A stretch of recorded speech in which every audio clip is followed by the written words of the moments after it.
Let's take a journey to learn about ourselves, perhaps imagine a past life, definitely to do some healing work. Let's explore drums. I've got a really cool drum right here.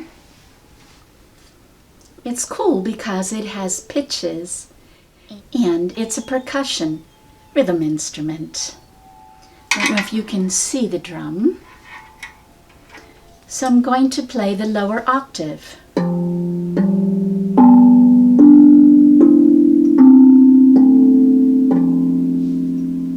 the higher octave.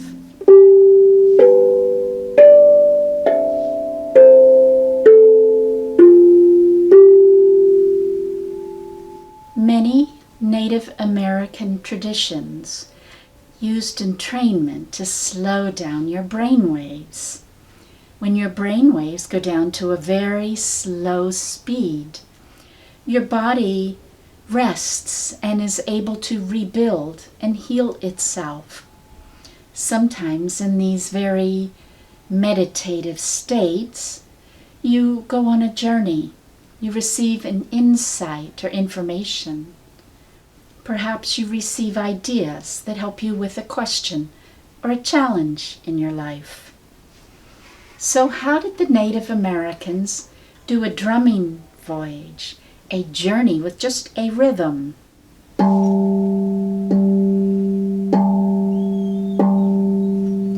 A rhythm like that, similar to, let's say, the pace of your walk, is normal waking consciousness.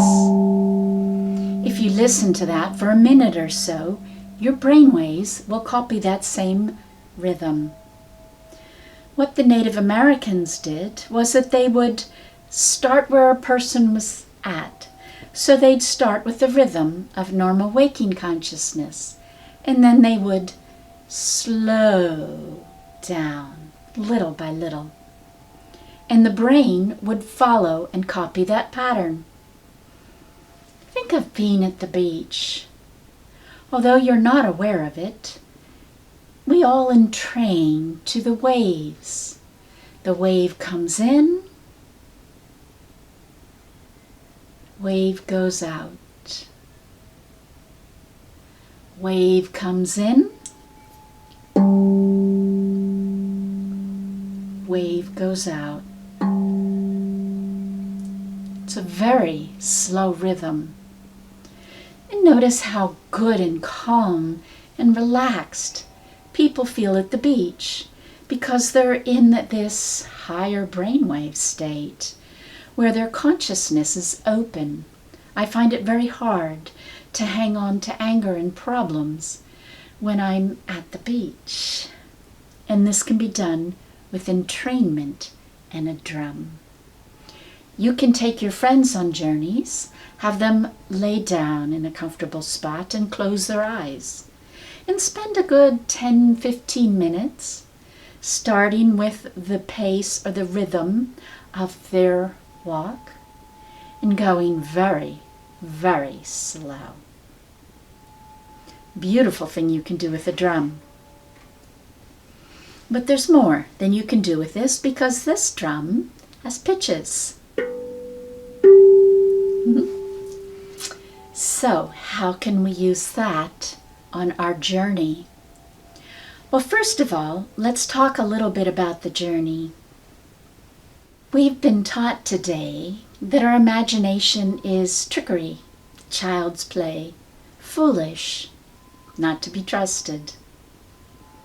That's a terrible, terrible thing to believe. Our imagination is a very powerful tool. Can help us with problems. It can help us heal. It can help us remember and understand things, even communicate with other species. Our imagination can take the shape of an energy we desire, and our imagination puts it in an image that's best for us. How cool is that? And then people say, oh, I just imagined that. So they throw out that information. it really doesn't matter how the information comes to you. I've had visits from a beautiful, beautiful being that presents herself as a dragon. And she showed up looking like a cartoon and like a dragon from a fairy tale book as well. It really doesn't matter whether it's a dragon or a cow. The energy's always the same. My imagination just puts that energy into a form that somehow on my level, I find it acceptable. That being said, when you use the drum to slow down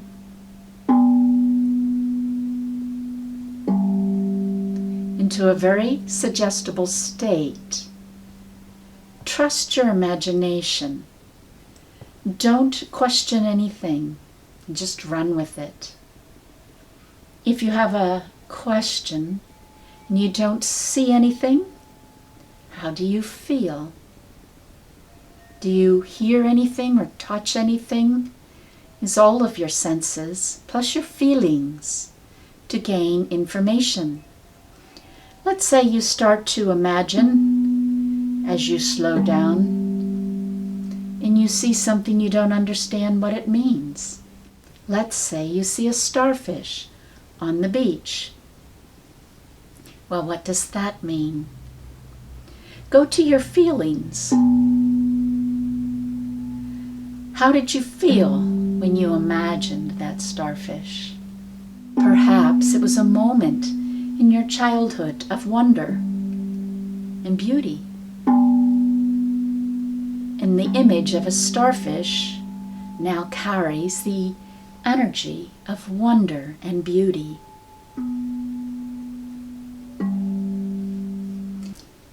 Here's a trick to feel underneath things that are occurring in your life.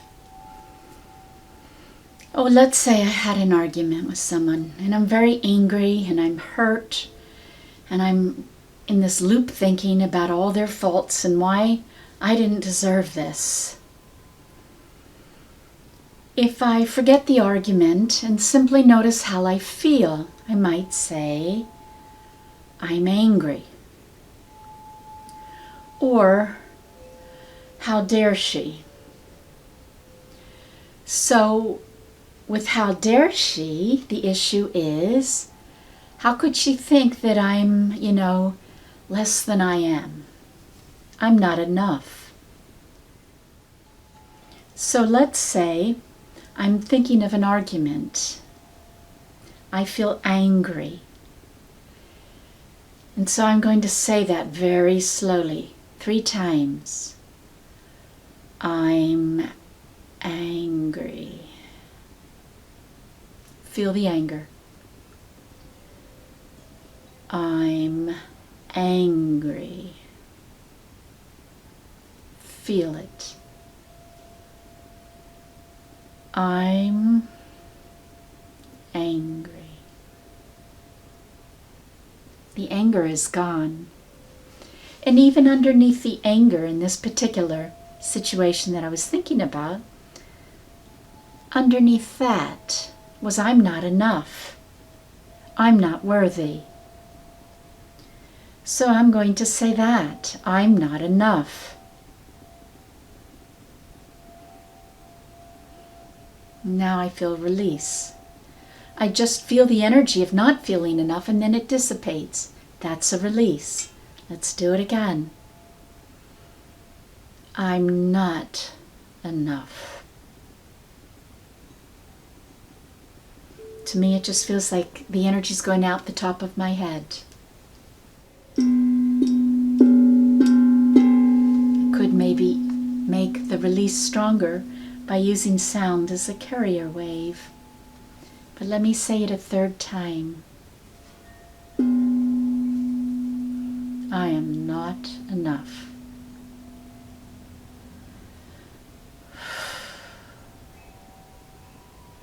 So it feels like I fill up of a balloon full of feeling of not enough, and then it goes away. Now when I think about that situation, I'm not angry. And I don't feel bad at all. I don't feel any words that that person can say can make me feel bad. This is a beautiful technique. There's almost always a feeling underneath. And generally we feel abandoned, we feel alone, we feel not enough, we feel angry, we feel unlovable. And when you are releasing energy, ask yourself what you feel like. And if you can, go underneath that and find a deeper feeling. Say it 3 times, very slowly, with feelings. And you'll feel the energy gather in your body and leave.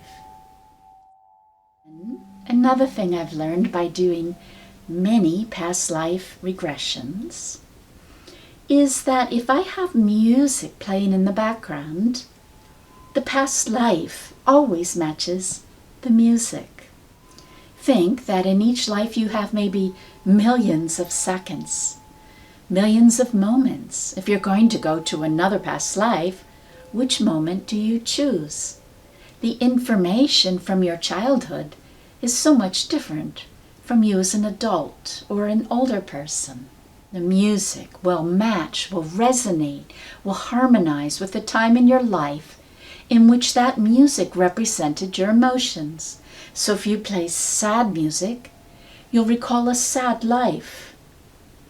If you're having troubles getting over sorrow, perhaps this is a good thing. When you feel and connect with that emotion, particularly in a past life, when it's not your current life, you're not as attached, kind of like going to the movies. Yeah, you're in it for the movie, but you'll walk out. And in that manner, when you get in touch with your sorrow from past lives, then you feel it and release it, and then find yourself healed in your current life. Or perhaps you love dolphins.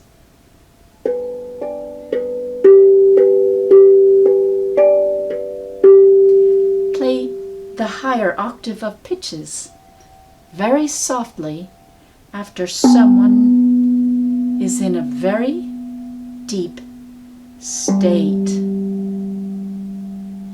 And they will begin to remember memories of perhaps not being human, of very long ago. They're very happy of the fairy world, of angels and so forth. It's a beautiful thing.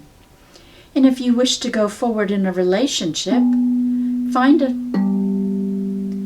set of pitches that makes you feel how you feel in your current relationship. Go down and entrain to that pitch, and then just let your mind wander and pretend. Allow yourself that powerful tool, and you'll be surprised at what you learn. So here we are with this drum that enables us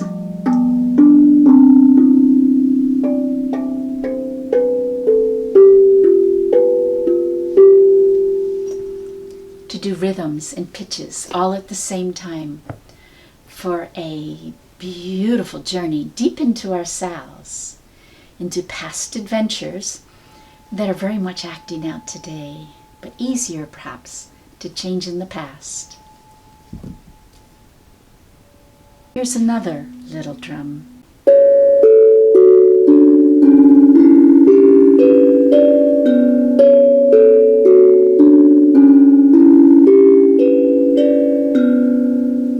Beautiful. Same capacity to make rhythms and to create feelings.